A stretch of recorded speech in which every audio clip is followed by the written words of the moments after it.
So we all know that in order to avert catastrophic climate change, we need fundamental systemic change. And in order to bring about this systemic change, we need to bring as many people as possible together to care about and do something about this crisis. Yet, despite the fact that the majority of citizens in nations most responsible for climate change acknowledge that human-caused climate change is a serious global threat, where urgent changes are needed in order to address it, there remains significant reluctance by both politicians and the general public to do anything about it, as we've all seen in recent years by the complete lack of any progress made by political summits. So why is this, and what can we do about this? This complete lack of action taken by the general public can partially be explained by the fact that a large part of the media, corporations, politicians have vested interest in keeping us docile and disengaged, or the fact that many people are already preoccupied with far more immediate problems such as feeding their families, or the fact that neoliberalism has segregated us from others, leading to the type of individualism that leads us to believe we don't need to do anything about this crisis, or the fact that the solutions to climate change collide with the dominant narrative of our times on so many different fronts. These are all factors I can address in another video if you'd like me to, but since climate change is a problem that requires profound changes in human behaviour to avert it, it is as much a psychological and social problem as it is a political or ecological one. The more we understand the psychology of how people are responding to climate change, the better we can overcome barriers preventing action and find strategies to effectively mobilise people to create the level of change necessary to avert this crisis. Everything I talk about in this video is based off of research I did for an environmental NGO in the US. My hope is that these strategies won't only be used to get more people to take individual lifestyle choices like shopping at farmers market to avert climate change whilst forgetting to actually change the systems that make this crisis inevitable. My hope is that these psychological strategies can be used by both organisations, activists and individuals to get people to engage in the collective and community-based global action needed to avert crisis. Attempts by organisations and activists to communicate the importance of climate change action for the last 30 years have taken two main approaches: the so-called information deficit model and fear-based messages. Yet research suggests that neither of these actually help engage people in climate change action. First of all, the information deficit model is the idea that more accurate information and an increased amount of education can be a remedy for public distrust and a lack of engagement with climate change.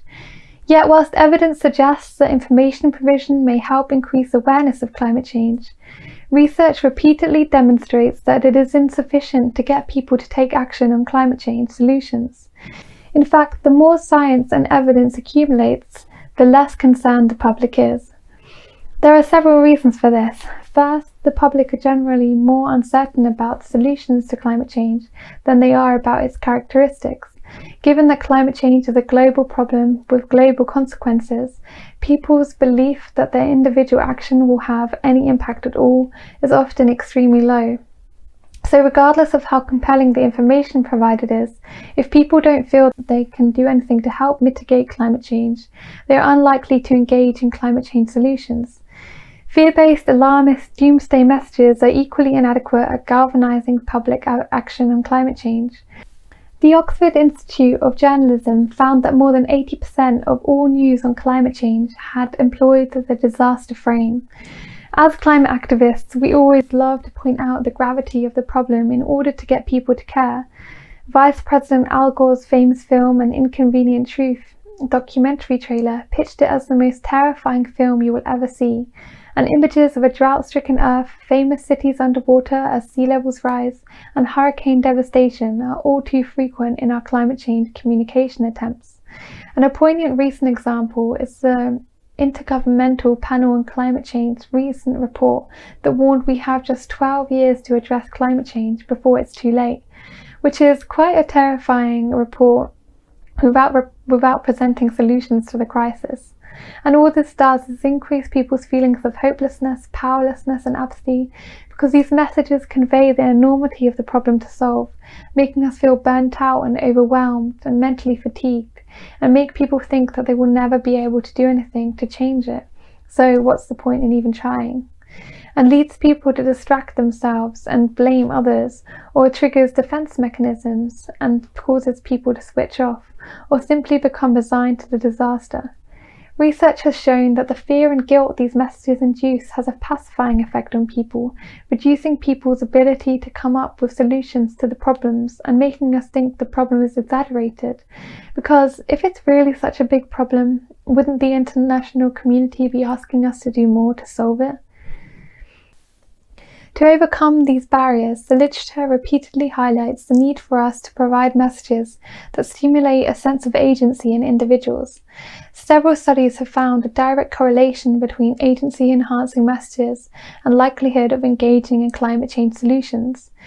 The only thing that makes me hesitant about promoting the idea that we should be furthering agency-enhancing messages is the fact that people often take agency-enhancing messages to mean promoting individualistic lifestyle choices as solutions to climate change. Although lifestyle choices may be the easiest way to help people feel they have agency to create change, and it is an admirable and good thing to do, given the limited window of time we have to act on climate change, we can't keep promoting minor changes in the hope that it'll avert crisis. Yes, these actions may be more politically realistic, but that it will help create the level of change needed is incredibly unrealistic. So I would recommend agency-enhancing messages focus more on forms of activism like political activism than lifestyle changes. Aside from the obvious ways in which we can enhance people's feelings of agency to create change, such as through emphasizing concrete, achievable action strategies or demonstrating that we already have plausible solutions which can be achieved within the next few decades, or by focusing on solutions to rather than the problems of climate change, we can also emphasize the opportunities the crisis affords us.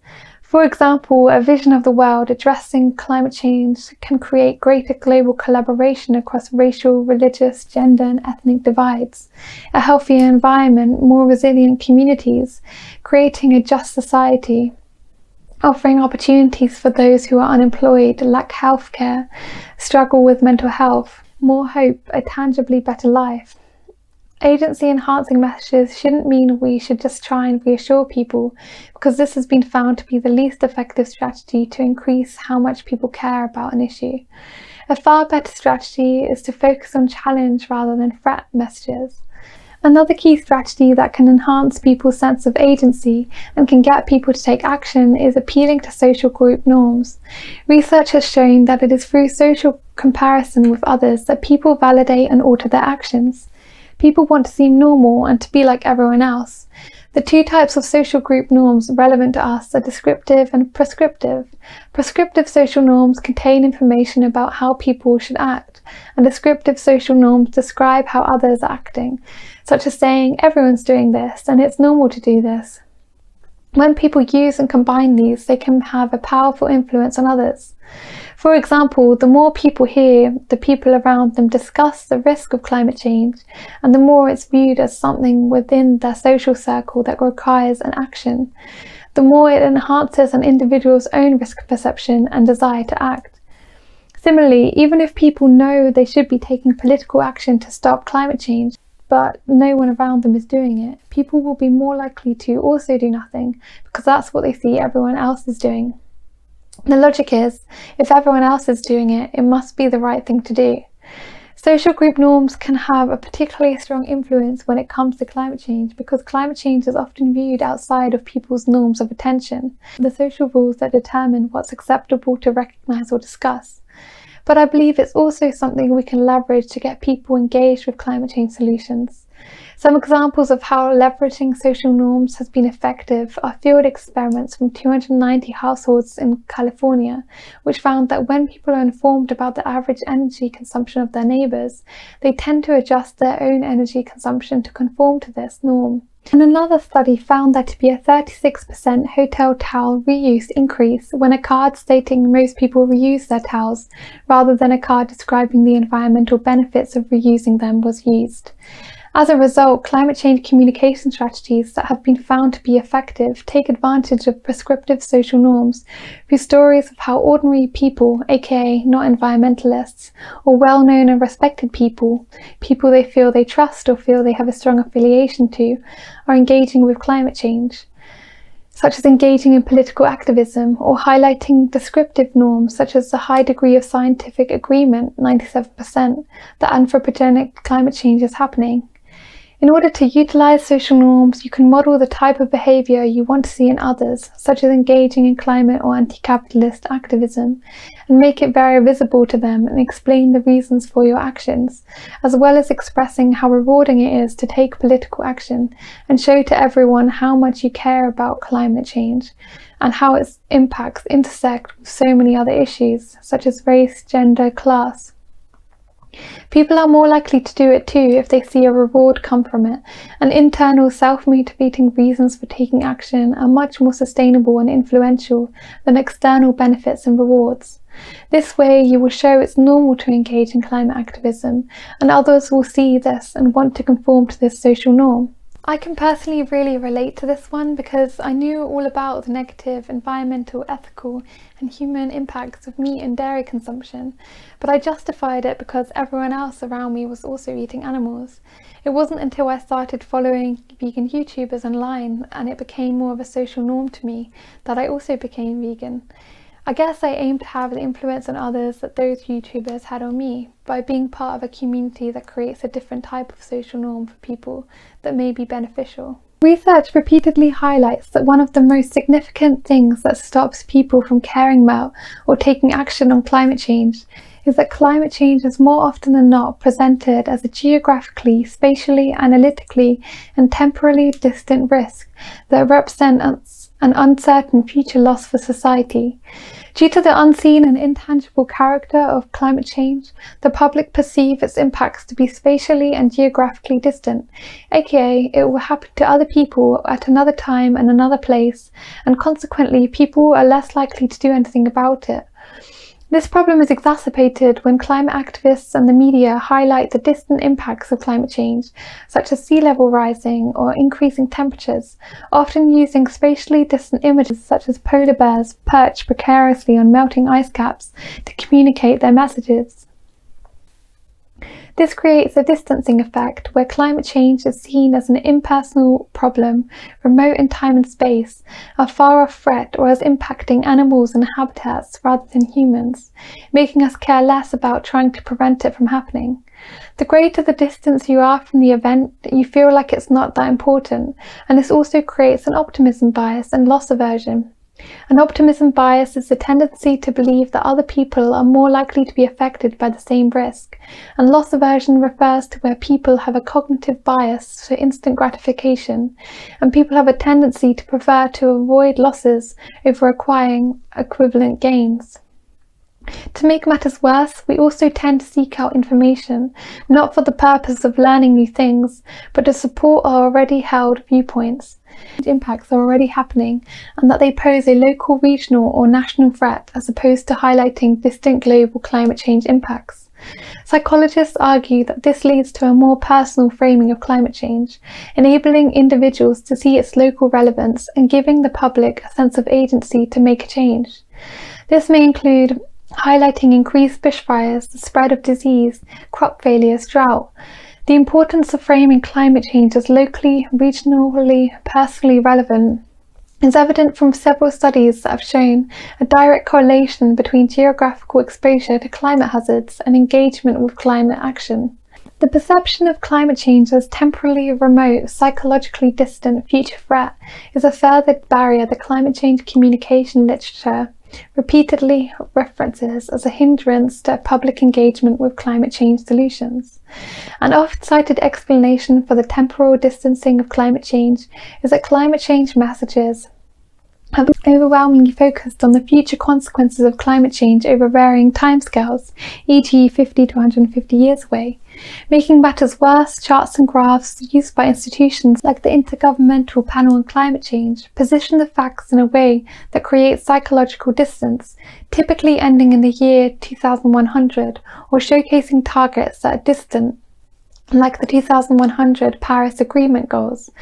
It makes sense that this would reduce how much people take action on climate change, because how many of us ever make decisions based on the next century? and long-standing behavioural research has found that people tend to dismiss uncertain future events when weighing up the potential losses and gains that accrue at varying points in time. In other words, when issues such as climate change impacts are framed as potential, i.e. uncertain losses in the distant future, and the solutions are framed as certain losses for present society, people are more likely to take the risk. Instead, psychologists recommend that in climate activism, we focus attention on highlighting that the impact of climate change is happening here and now for sure, and on the positive benefits, gains of immediate action, e.g. benefits for health, families, etc., as opposed to emphasizing the potential negative future consequences, losses of not acting. A further factor that reduces climate change engagement is that because climate change is often studied in statistical terms, facts and figures are generally communicated in relatively descriptive, analytical, and abstract formats. This assumes that people process uncertain climate information logically and analytically. However, decades of research in cognitive, social, and clinical psychology has shown that the human brain privileges experience over analysis, and statistical information, whilst increasing knowledge, doesn't stimulate any motivation to act. In fact, people often ignore information regardless of its validity if it conflicts with their own experience. And the experiential system, which responds emotionally, instinctively to information such as images, personal stories, and vivid emotions, is a stronger motivator for action. This is because the brain makes decisions and judgments based on two processing systems, one rational and analytical, the other experiential and affective. Yet, when they diverge, the experiential one often influences human decision-making to a greater extent than the rational analytical one. For example, negative affect, a person's good or bad feelings, has consistently been identified as one of the strongest drivers of public engagement with climate change solutions. Similarly, in 2018, terrorism ranked as one of the top issues Americans care about, far above climate change, despite the odds of death or injury being significantly lower. There are many different reasons for this, but one contributing factor could be the fact that for terrorism, vivid, memorable experiences readily come to mind, e.g. 9/11. The climate change communication literature finds there to be two main ways climate change can be translated into relatable and concrete personal experiences. First, evidence suggests that climate change communication can tap into the experiential processing system by emphasizing locally relevant environmental issues that people have direct experience with, or use personal stories to make communications more memorable, or vivid imagery to connect people with the experiential processing part of their brain. For example, Ockwell found that a wide range of Americans with differing political backgrounds care about flooding, erosion, closed beaches, embankment collapses. Second, framing environmental issues not in an abstract environmental sense, but as personally relevant and meaningful to individuals, and that it affects them, that it is relevant to their family, their jobs, their communities, their health. For example, framing climate change as potentially detrimental to public health connects the issue to health issues that are already familiar and perceived as important to most people. This has worked well in China, according to research, because public opinions has shifted in favour of clean energy after the effects of burning coal were experienced. You may be thinking that this is quite difficult to do in many richer Western countries where people have the privilege to remove themselves from areas that feel the impacts of climate change. But research has shown that their citizens within nations increasingly report personal encounters with climate change, with 39% of people in the US surveyed having reported having had personal encounters with climate change, and 45% in Australia. A further factor that hinders our ability to get the public engaged in climate change is the way climate change has been framed in the media. By framed, I'm talking about the way in which information is presented or packaged to influence how the intended audience receives the information. First, balanced reporting and the scientific uncertainty frame has been found to significantly undermine concern for climate change. Balanced reporting on climate change debates is the practice of framing each side of the debate between climate change believers and skeptics as equally valid. by giving weight to both sides, contributing to the false impression that climate skeptics are as numerous and as influential as the 97% of scientists who acknowledge the human-induced causes of climate change. This, coupled with repeated reference to scientific uncertainty amongst conservative supporters and politicians in the media, has in many nations contributed to a period of uncertainty about the extent to which climate change is a risk. But Daniel Kahneman, author of Thinking Fast and Slow, found that our brains respond most decisively to things we know for certain. So the more uncertainty that comes along with climate change, the less we will take action on it, and the more we have a tendency to allow uncertainty to be a reason to act in short-term interest rather than long-term goals. To tackle such frames, the climate change communication literature recommends that we communicate climate change in a frame of certainty. It makes sense that this would have quite an impact, as one explanation for why countries such as Sweden, France and Germany have greater climate change public engagement is because climate change is overwhelmingly discussed in a frame of certainty. Traditionally, climate change communication strategies have tried to segment or divide the intended audience in order to frame climate change to appeal to different audiences. However, such segmentation has largely divided subpopulations by demographic traits such as gender, age, or socio-economic background.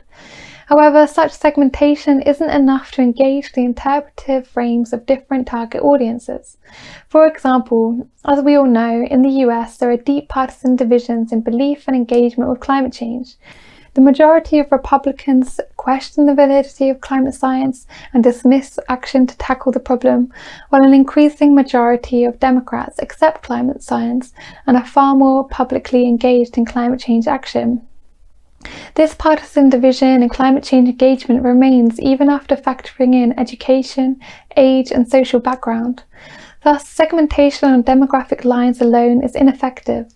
Evidence suggests that segmentation based on psychosocial variables involving both psychological and social aspects is far more effective in increasing climate change engagement than demographics alone. For example, segmenting audiences based on opinion spectrum such as belief in climate change, ranging from complete denial to extreme concern.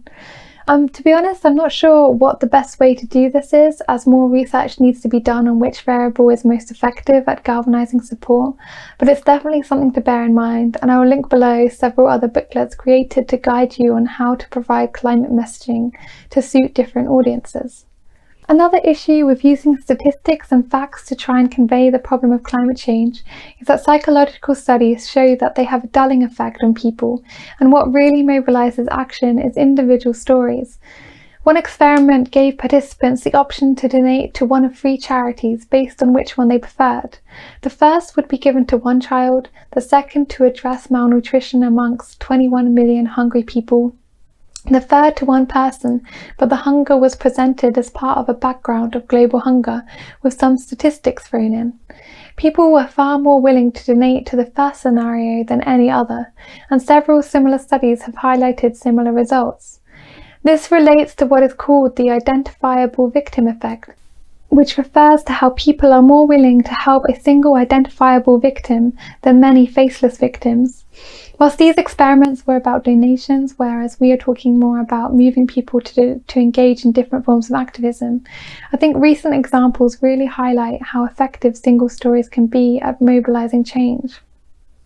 Over the past few weeks, we have seen how a single story of Greta Thunberg and her climate strikes outside the Swedish Parliament have now inspired thousands of other young people across the world to carry out similar protests. And I'm sure we all remember how in 2016 the picture of Aylan Kurdi, the 3-year-old Syrian boy who drowned off the coast of Turkey, sparked a huge and global surge on social media to lift restrictions on asylum laws and change the West's asylum system. Even in the UK, where there has generally been a large amount of apathy towards helping refugees, a petition on the UK Parliament's website calling on the government to accept more asylum seekers and increase support for refugee migrants in the UK saw a huge increase in signatories, with an addition of 150,000 new names on one day alone.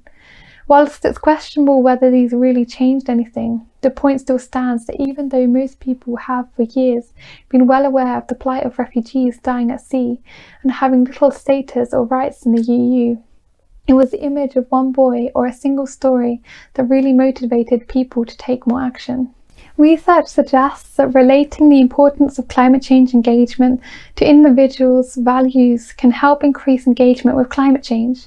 This is because when taking action on climate change conflicts with a pre-existing identity or values that we have, we are more likely to reject this action than go against our identity and values.